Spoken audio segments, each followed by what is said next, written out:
La fuerza civilizadora, iniciadora, no residía en el sur. Emanaba del norte. Procedía de la Tracia con Orfeo, con Museo, con Lino. Los guerreros griegos aparecían de gran estatura, blancos, rubios. La expresión más alta de la belleza, del majestuoso poderío, no fue otra para los olímpicos que la reproducción del tipo ario. Ojos azules, cabellos rubios, tez blanca, estatura elevada, esbelta. Arthur Gobineau, ensayo sobre la desigualdad de las razas humanas. Quien se declare admirador de la cultura clásica europea, Grecia y Roma, y, a la vez, asevere que fue fundada por individuos morenos, se está poniendo a sí mismo en la más incómoda evidencia.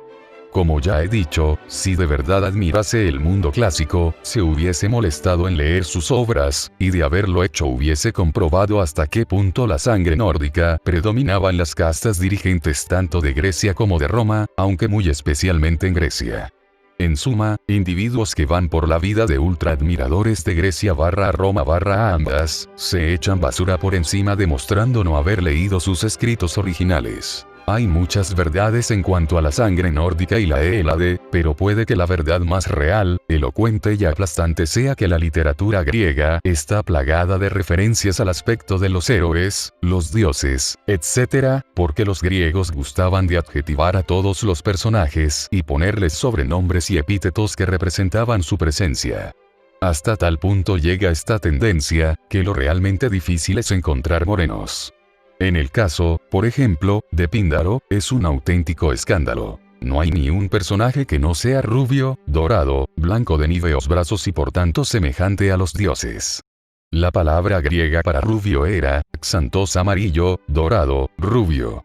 El color xantos en el cabello, así como la belleza extrema, la piel clara, la alta estatura, la constitución atlética y los ojos luminosos, eran considerados por los helenos como prueba de ascendencia divina. Como prueba absolutamente auténtica del aspecto de los griegos, está el propio aspecto de sus dioses, creados por los griegos mismos. Hay una persistente tendencia entre los helenos a describir a sus ídolos como resplandecientes, radiantes, brillantes, luminosos, llenos de luz, etc., que muy obviamente se corresponden con un aspecto poco pigmentado, nórdico.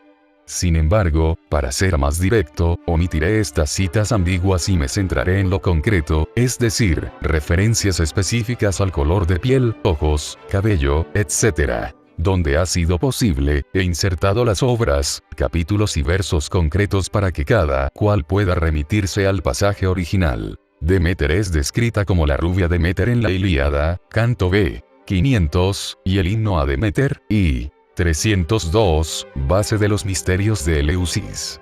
Generalmente es considerada como una diosa matriarcal y telúrica procedente de Oriente y los pueblos predoeuropeos de Grecia, pero aquí deberíamos inclinarnos a pensar que, como poco, es una diosa europeizada por los helenos e integrada en su panteón.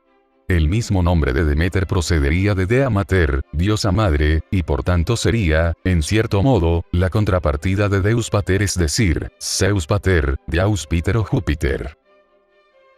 Perséfone, la hija de Deméter, es descrita como de blancos brazos por Hesíodo, Teogonía. 913. Lo mínimo que queda claro aquí es que Perséfone no era una diosa de piel morena ni coincidía con el tipo mediterráneo, mientras que lo más razonable sería suponer que su aspecto era, como poco, predominantemente nórdico. Era la esposa celeste de Zeus, es llamada de blancos brazos por Hesíodo, Teogonía, 315, mientras que Homero la llama cosas como de níveos brazos y diosa de blancos brazos un mínimo de 13 veces en la Ilíada, y 55, 195, 208, 572, 595. Y Atenea, también hija de Zeus, una diosa de la sabiduría, de la reflexión, de la astucia y de la guerra estratégica, en la Ilíada, es descrita nada más y nada menos que un total de 57 veces como de ojos azules. Algunas variaciones son ojizarca o de ojos glaucos, y en la Odisea un número comparable de veces.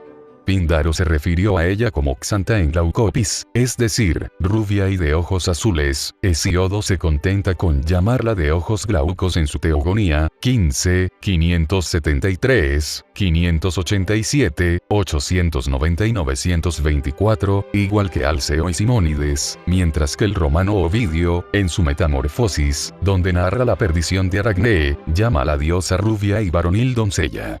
Apolo es descrito por Alceo como febo de rubios cabellos al que la hija de Cos dio a luz tras de unirse al crónida ilustre que mora en las nubes. Febo es Apolo, la hija de Cos es la titán Leto, y el crónida, hijo de Cronos, es Zeus.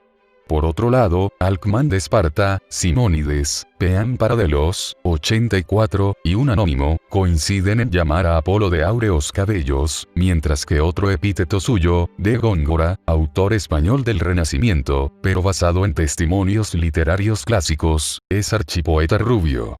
La famosa Safo de Lesbos habla de Febo de cabellos de oro, en su himno a Artemisa. Con todos estos datos como prueba debería ser suficiente para aceptar la inminente verdad acerca de la apariencia de los antiguos griegos. Sin embargo, aún hay más. El estudioso alemán Wilhelm Sieglin recopiló todos los pasajes de la mitología helénica donde se hacía referencia al aspecto de dioses y héroes. De entre los dioses y diosas, 60 eran rubios y 35 morenos, y de los morenos, 29 eran divinidades ctonías telúricas, marinas, como Poseidón, o del inframundo, y que procedían de la antigua mitología prearia de Grecia. De los héroes mitológicos, 140 eran rubios y 8 morenos. Hemos visto muchos asuntos que tienen que ver con personajes mitológicos, lo cual es importante porque nos da valiosa información acerca del ideal de divinidad y de perfección de los antiguos griegos, y nos señala que sus valores se identificaban con el norte y con el tipo racial nórdico. Sin embargo, Sieglin también tuvo en cuenta los pasajes donde se describe el aspecto de personajes históricos reales. Así, de 122 personas prominentes de la antigua Grecia cuyo aspecto es descrito, 109 eran de cabellos claros, rubios o pelirrojos, y 13 morenos. Entre los rubicundos, se encuentran, por ejemplo, Alcibíades, Alejandro Magno, Critías, Demetrio de Falero, el rey Lisímaco, Ptolomeo II Filadelfo, Dionisio I de Siracusa, Eurípides y el rey Pirro. En el caso de Alejandro Magno, según las fuentes históricas, como el tomo I de la Scripta Fisiognomica de Polemón, siglo II, donde habla de la raza griega. Plutarco, en su vida de Alejandro, 4:4. O Aelio, en su Varia Historia, 12:14, Alejandro Magno era rubio algo oscuro, de estatura mediana, de tez muy blanca con tendencia al sonrojamiento en la cara y en torno al pecho, y tenía un ojo marrón y otro azul. Conclusión. ¿Eran los griegos rubios y de ojos azules? Depende de lo que entendamos por griegos. Los fundadores de la cultura griega clásica, y preclásica, homérica, aquea o micénica, así como la posterior aristocracia dominante y activa de Grecia, no descendían de los habitantes originales del suelo griego, sino de invasores helenos, y puede que de algunos grupos ilirios, confederados con ellos, es decir, pueblos indoeuropeos que entraron en Grecia desde el norte, procedentes de los Balcanes y Centroeuropa. Estos invasores, de los cuales descendían, entre otros, los aqueos, civilización micénica y Grecia homérica, los jonios, atenienses, los dorios, espartanos, los tesalios, tebanos, y los macedonios, Alejandro Magno, sí eran predominantemente nórdicos. Si en el caso de los romanos, una presencia de sangre nórdica es evidente en sus estratos sociales superiores, especialmente durante la República, en el caso de los helenos, el gusto por la belleza y la salud, y su relación con el aspecto nórdico, con la alta estatura, con la herencia divina y con el nacimiento noble, infesta absolutamente toda su civilización, su cultura, su literatura, su mitología y su poesía. Era un mundo donde los esclavos orientales no tenían lugar sino en el fondo de la pirámide social. Por eso los judíos se afanaron tanto en introducir el cristianismo en Europa, porque sin él, Europa hubiese sido por siempre inexpugnable para ellos, que daban gran importancia a la influencia ideológica y espiritual ejercida sobre las sociedades. En el conjunto de la población de Grecia, no creo que jamás predominasen los nórdicos.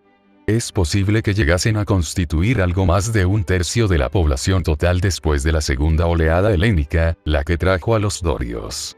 En todo caso, a pesar de hallarse en minoría, fueron ellos los artífices de las polis, las ciudades-estado, de la cultura, del arte y de la civilización griega, mientras el resto de la población formaba una plebe que poco tuvo que ver en la cultura helénica tal y como la conocemos hoy en día.